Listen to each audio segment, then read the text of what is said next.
So you want to talk about Ben Shapiro? Yes. So he had to take on kind of the response to the riots, insurrection, right? Yeah. Okay, so what is he talking about? Well, he's talking about that, if people are not supporting the idea that we were against the riots or these people were wrong for rioting, that you are complicit. Republican proposals in the future or vote against Joe Biden's proposals, then of course they will revert right back into being deplorable, awful, horrible people. And to understand why there was a lot of Republican opposition to these charges, you have to understand that underlying all of this is serious doubt about motives. So on the left, there is this attempt to suggest that if you opposed the impeachment in any way, if you supported Trump in any way, then you were in favor of the Capitol riots. Right? This was the idea that if you didn't support impeachment, it's because you were in league with the rioters or you were okay with the rioters. And not just if you didn't vote for impeachment in the House, but also if you're just a Republican, broadly speaking, that this is something you are okay with if you opposed impeachment. And Republicans could sense that. And so the reaction is, okay, well, we're not going to give you a club with which to beat us. See, the Democratic argument on impeachment, which I wrote about in this morning's Politico Playbook, the Democratic argument on impeachment goes something like this. President Trump didn't just incite the violence. President Trump's actions and the reaction to those actions was so foreseeable that from the moment he came down the escalator, any single person who has supported anything that Donald Trump did, has done, anybody who supported him in either 2016 or 2020 or both, all of those people should have known that this was going to be the logical culmination of his presidency, was going to be people attempting to sack the Capitol and kill lawmakers. That was absolutely foreseeable from the get-go. Now, that line, which has been trotted out about 1 million times since last week, that line, what it really is attempting to do, it's not a referendum on Trump. It is not an indictment of Trump's character. It's an indictment of anybody who ever supported Trump ever, right? Which means 74 million Americans who voted for him this time, plus tens of millions of Americans who supported any of his policies, many people who didn't vote. In other words, if you don't vote for Joe Biden, if you don't mirror the Democratic agenda, then this makes you a bad person, right? You are in league with the Capitol rioters. You should have known that this was going to happen, and you turned a blind eye because you are just a horrible human being. Yeah. Who's Sounds saying right. that? Who's doing that? I don't know. Apparently, he says he's heard it millions of times that, if you support anything Trump has done or said or any policy, Yeah. that you're, implicitly you are, to blame for what happened. You are somehow he's getting that. I don't know where he's hearing that. I've heard saying that, but he seems to be hearing it from somewhere. No, it's coming from their side. I mean, they're the one who keeps saying that, this is just as equivalent to the riots that were happening in Seattle. Yeah, it's exactly the same. Yeah, I mean, we're not our side is doing that. We're not saying that you guys were, you could see these things when he was running for president. No, we couldn't see the riots. No, nobody could see that. Nobody could have imagined that. But we could see his calls for violence. We saw it during the campaign, at the rallies.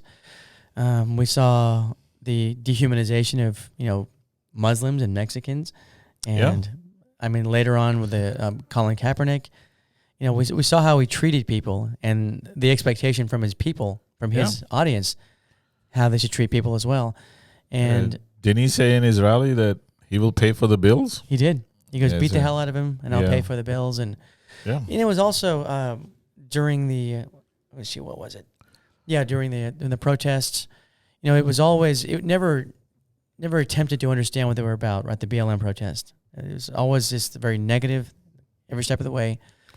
And, leading up to the election, all the talk of, fraud elections, that they're going to cheat, Democrats are going to commit a lot of fraud, and, priming them for him losing and how to react if he loses.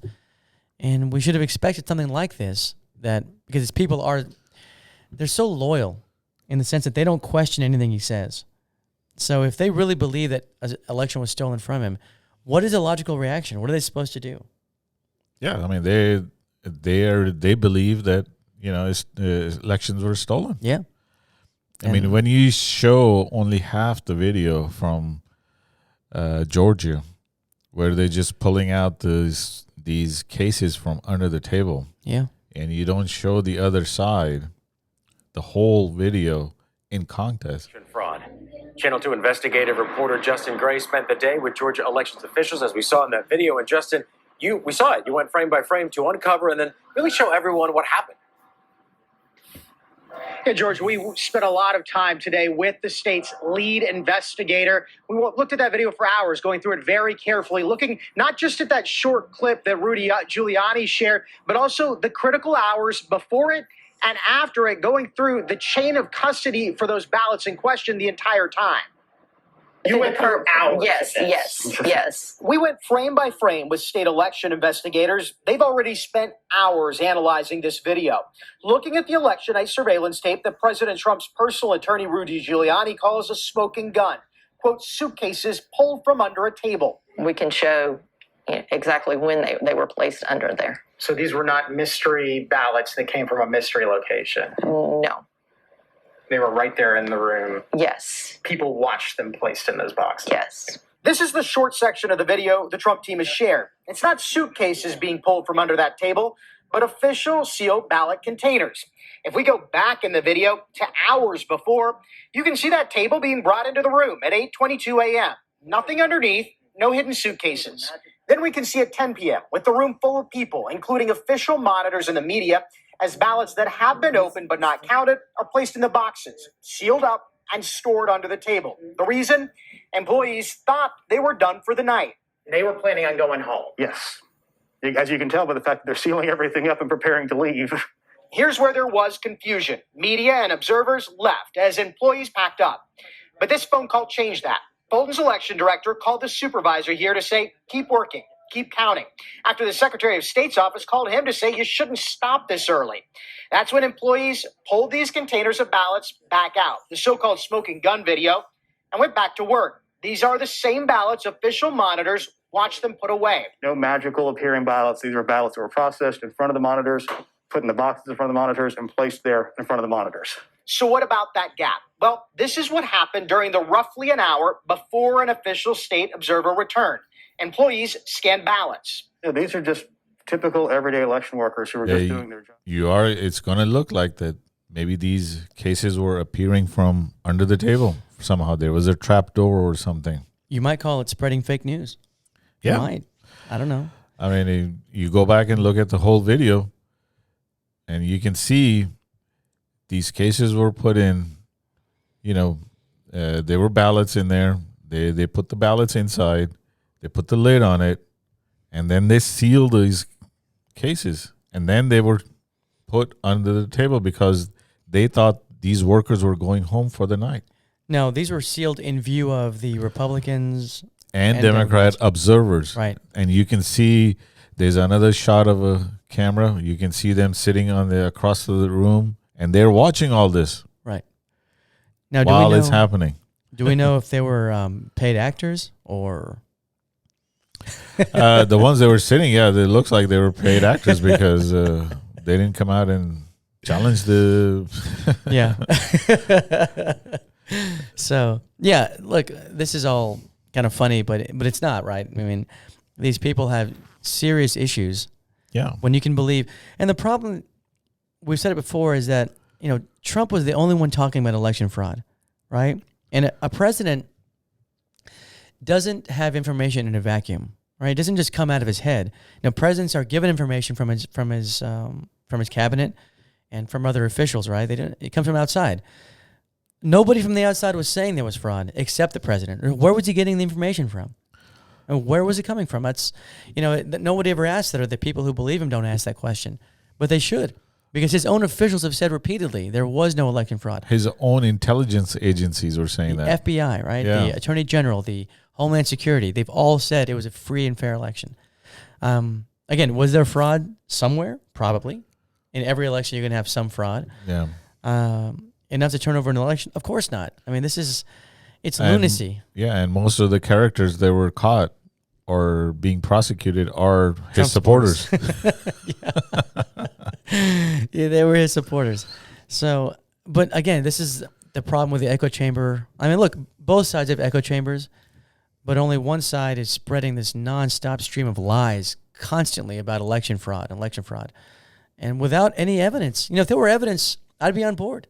We'd be on board if there were just overwhelming evidence that there was, collusion and there was fraud committed. Of course, you'd want them punished, and you'd want maybe have a, recount or.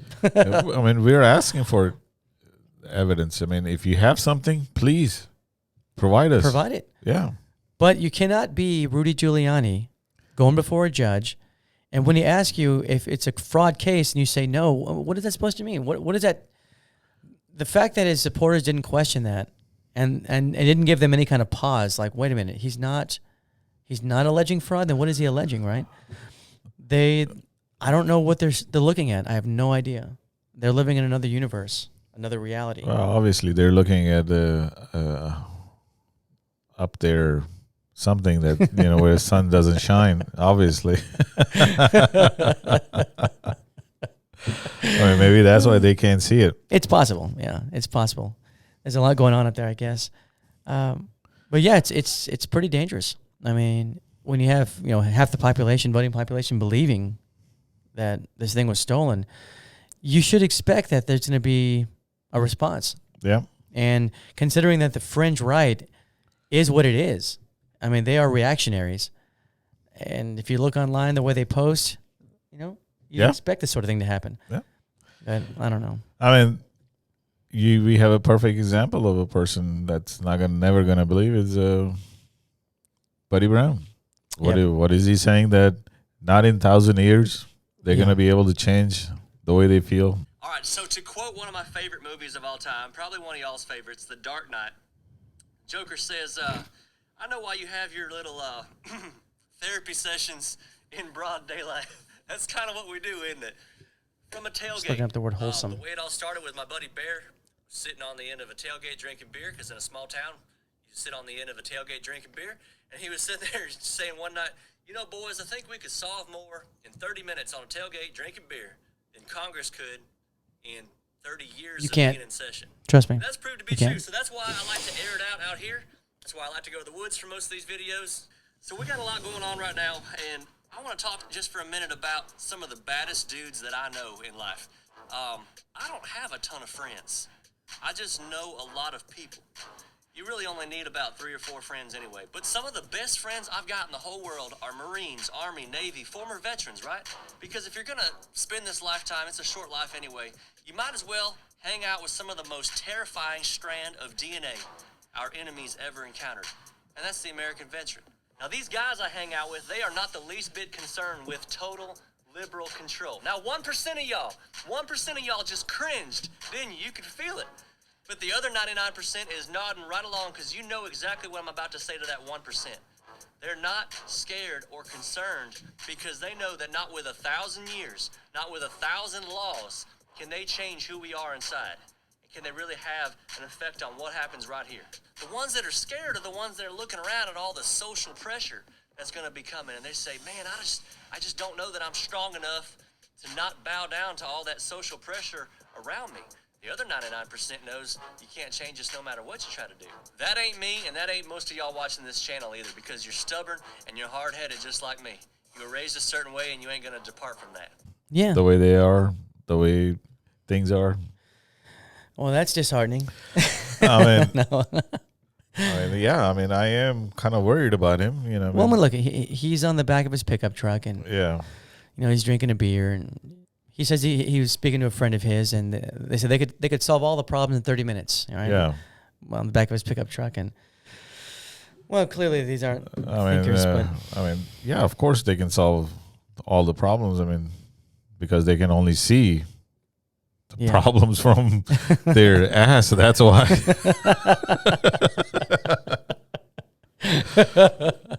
Yeah, that's not too complicated, huh? No, it's not. It's not complicated when all you need is a toilet paper. God bless them all. So again, he's doing the victimhood thing that the right does as well. Yeah, and they're always under attack, right? They're always under attack for their beliefs, their values, not because they have insane points of view, but just because they're wholesome Americans who just want to overturn the election and kill Congress people and install Trump for a second term. I mean, these are the people that drink beer from, sitting in a tailgate. These are the. That's wholesome America. Yeah, right? wholesome America.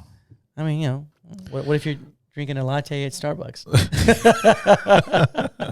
Are you not wholesome then? No, you're a very dangerous person with a hot beverage in your hand. But yeah, I don't know. This is the narrative. It goes back to the whole Sarah Palin thing about the real Americans who are living in the Midwest. Really, the conservatives are real Americans. Everybody else is just along for the ride. But yeah, it's just a weird narrative. It's a way of just differentiating yourself from the other side, from minimizing or dehumanizing the other side. It's the way that it's the way that Nazis do what they did. Dehumanize the Jews and makes it okay to exterminate. Yeah, they're not human anyway. So yeah, it's obviously we're not an exact correlation, but it's along the same path. I mean, we don't want these people to go to Auschwitz or anywhere. No, we're not advocating for that. But if they want to wear a hoodie with Auschwitz staff on it, it's up to them. I mean, that's their clothing style. Yeah, it's their prerogative. So yeah, we'll let them have it. Well, this goes back. I think he was referring also to maybe something about censorship or about the Donald Trump being removed from Twitter and Facebook and Instagram and. Well, he was saying that Donald Trump was trying to go to Parler or something, or actually Mr. Buddy Brown also joined Parler. Not anymore. And I wonder if he's coming back to Twitter. I don't know if he has much choice. I think Parler's been taken down. So yeah, I mean Parler, they were complaining that these big media companies are trying to shut them down. Well, this didn't happen out of a vacuum. I mean, they were warned. Amazon actually warned them to 2-3 months ago. Yeah, and it came out in the lawsuit. Yep. That they were warning them they need to clamp down on this incitement of violence. Yeah, and they said, "What violence?" And they provided them evidence saying, "Hey, there are death threats against 13 of our executives." Yeah, that's not going to fly. Yeah, so if you're going to want to be on our servers, you cannot threaten us. Well, yeah, I mean, Parler, tries to distinguish itself as a platform where there's no censoring, right? Just completely free speech. Yeah. But we know what happens when you have sites like that. We've seen where it goes. Very dark places. I mean, we saw screenshots of Parler, or I did, where they were talking about killing congresspeople and stabbing them and how to do it. It's fringe. It's fringe, like a little subculture, but it's there, and it's not being censored. So, what are you supposed to do? Free speech, there are limits, right? There are limits. When calls to violence happen, you got to put it away. Yeah. So yeah. So we got rid of one site. So, we didn't. Well, yeah. I can't really say big tech is on our side. It's not. We're not. Yeah. Somebody. What do they call? They called big tech the fourth branch of government. Somebody called it that. Yeah. No, they have a lot of power. Too much power. They do. Big tech has a problem. Yeah. But I guess they were on the right side at this time. I think they were. And we got to give them credit where credit is due. I think we're surprised that Trump wasn't banned years ago, but yeah. Again, it's not a First Amendment issue. I keep hearing the same refrain over and over again. First Amendment rights. Doesn't apply to private corporations. They have a terms of service. No. You break it. Everyone understands it. Implicitly, we understand if we had a business and we had rules set in place and somebody comes in and breaks the rules, what are we going to do? Just let them get away with it? No, we're not. We're going to try to enforce those laws. They're not laws. They're those rules. Yeah, the rules. Yeah. So. Even more simply, imagine you have, someone comes into your home and you have certain expectations and they violate those. What happens? You warn them once, twice, and then what? Well, you expel them from your home. Yeah. It's very simple to understand. not sure why they're making such a. They're trying to make legal arguments out of it. It's not a legal argument. It's not that you move out. No. You don't accommodate them even further. You make them pay a price. Yeah, you say, okay, well, you can have these views as long as you're outside the house. Yeah. You can have whatever you want.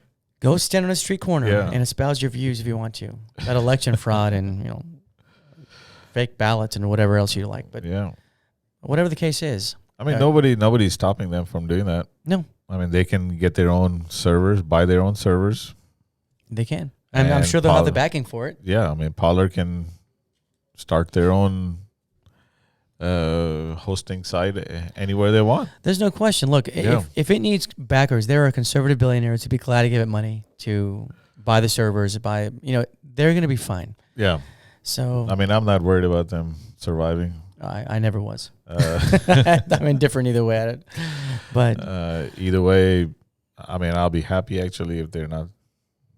I mean, they don't survive. But it's fine. I mean, look, the thing with a lawsuit anyway is that you're not going to beat Amazon. First of all, there's really no standing. Yeah. And second of all, Amazon is got very deep pockets, and they're going to bankrupt Parler before they can get anywhere. So, it's kind of a loss. That is the real lost cause. It's a lost cause. I mean. Yeah. I mean, don't act like a victim. Yeah, don't do that. And don't call for violence. It's real simple. Yeah. Free speech actually stops there. It does. So back to censorship. Our friend Candice Owens released a Facebook ad or a commercial. Yeah. So she's suing Facebook because she's being censored. They're trying to kick her off Facebook. And the method they're using is pretty controversial. They're fact-checking things that she says. Ooh. Yeah, they're fact-checking her statements. And to her, that's a violation of her free speech. Well, censorship. Yeah, I mean, she's allowed to say whatever nonsense she's, I mean, they're not deleting it. They're not. They're just adding a word of caution that these statements are... well, I think they're putting it nicely where they're saying disputed. Really what they're saying is they're lies. Now, her argument is that in all of political speech, I mean, you're going to have, I guess, like, what did she say? That you're going to have situations where it's interpretation, right? And that's the problem. Yeah, well, what she's trying to get away with is saying it's tomato or tomato. Yeah, it's like semantic, right? Yeah. But what Facebook is saying is that, well, no, we're disputing the facts that you're talking about. We're not, your opinions are one thing, but you are stating facts that are not facts. Yeah. Or stating them as facts, and we're just saying that those are not true. Yep. I think that's perfectly fair. I mean, it can only be one thing. Both things cannot be true. No. I mean. No, that's a law of like contradiction in philosophy. Yeah. You can't, you can either both be and not be at the same time, right? Yeah. Yeah. I mean, either this pen is real or it's not. Or it's not. I mean, it's just there is a fact. So, I mean, and you just cannot, what she's trying to say is, well, like our other friend, Kelly Conway said, these are alternative facts. Yeah, alternative facts, right. No, they're really not. Alternative viewpoints, maybe, but not facts. It could be your opinion. Yeah, sure. You're allowed to have your own opinion, it's just not your facts. It's not your facts. And so she's calling the people who do the fact checking, she calls them beta males. Yeah. No. Yeah. Sitting behind a keyboard somewhere, sweaty fingered and in the dark. Yeah. So, yeah, I think this is where the free speech argument goes. I mean, it goes nowhere. It goes into the absurd territories where you just want to be allowed to, use, I guess, lies. I hate to say lies, but they are lies. To lie to your fans, to your base. And I mean, then again, she's allowed to say those things. She is. And Facebook is allowed to censor it. Yeah. I mean, you can go to the street corner and censor. Do your thing. No one's stopping you. Nobody's stopping you. You can rent a conference hall in a hotel, stand there and give a long speech if you want. All by yourself. Yeah, all by yourself. I mean, you're going to be there. So she's made, millions of dollars off these things, I'm sure Facebook and YouTube and whatever the case is. But, she should understand that, again, they're private corporations. They're allowed to make their policies, so. Yeah. And this isn't the government doing it.